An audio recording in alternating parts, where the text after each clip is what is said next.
Hi, I'm Daz. I'm the producer of The Drift, and we are now nearing the end of principal photography, although you probably guessed that we're still set building, which kind of is the truth, really.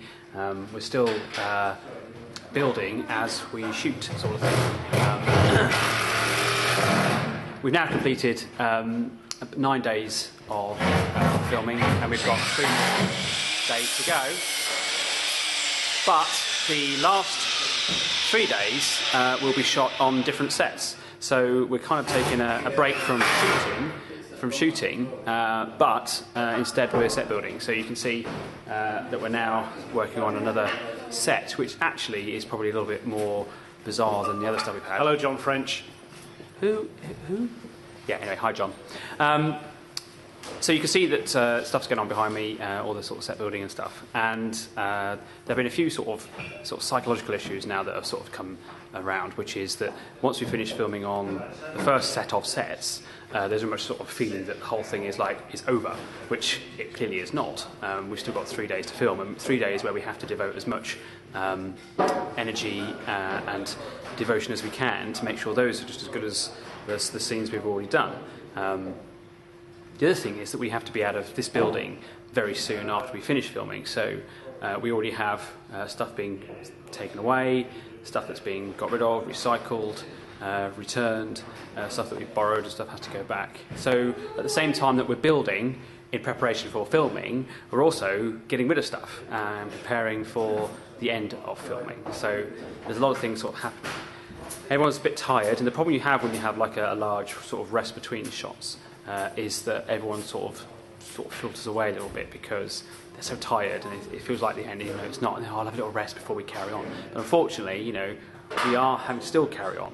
So we're a bit low on numbers at the moment, but that's kind of to be expected to a certain degree. We've got a different group of people almost here in some ways. That back to the sort of set construction that we had during the first sort of 4 months. We've almost gone back to that to get this stuff done.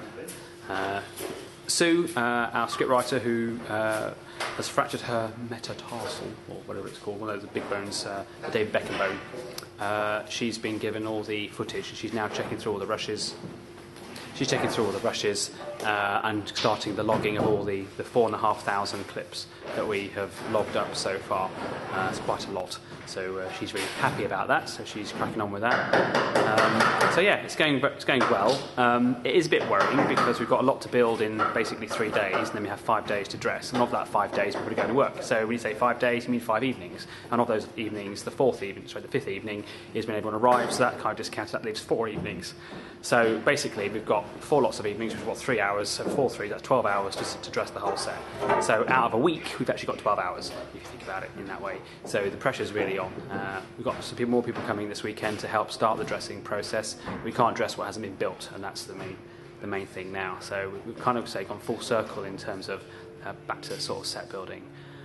And that's it, really. I've had a bit of a break in that. I've had perhaps half an evening off, which was nice. Sort of chillaxing a little bit. Had a lie-in till 8:30, which was nice. So, we've had a bit of a rest in that regard, and it's sort of like the final sort of hurdle, lap of honour, whatever, the last little bit before we then wrap up completely for post-production. Already started looking at some of the rushes, and there's a mixture of stuff, have to be honest. There's a mixture of sort of stuff between the DSLR and the EX1. They both have their own qualities, which I sort of spoke about before we started shooting. The EX1 is more forgiving, the EX1 gets in more light. The DSLRs are stills cameras that can capture video. They're not video cameras. And when you start seeing, one of the ways I looked at it was that when you take a photograph, you have a flash, for example, a flash gun or a flash on the camera to take a picture. Well, you're not using a flash when we're filming. You use a lot less than a flash would use. So that's what you're using. You're using a camera with a lens and a sensor that expects a flash, and it isn't getting one. So I'm not trying to be too simplistic, but there have been some issues with the DSLRs in low light, and the contrasts that create there. So that is pretty difficult. Excuse me. So now he has a talent. Okay, he's been with us since 2009, and suddenly he's come up with something he's actually good at. A nice one. Didn't do that before, did you? No. Have you only just learnt how to do that? Yeah. You never asked. I never asked. Have you got £20 million, Rob, so we can make a bigger, better movie? What, sorry? 20 million quid to make a bigger and better movie. I haven't got 20 million quid, I've got £2, if that helps. £2.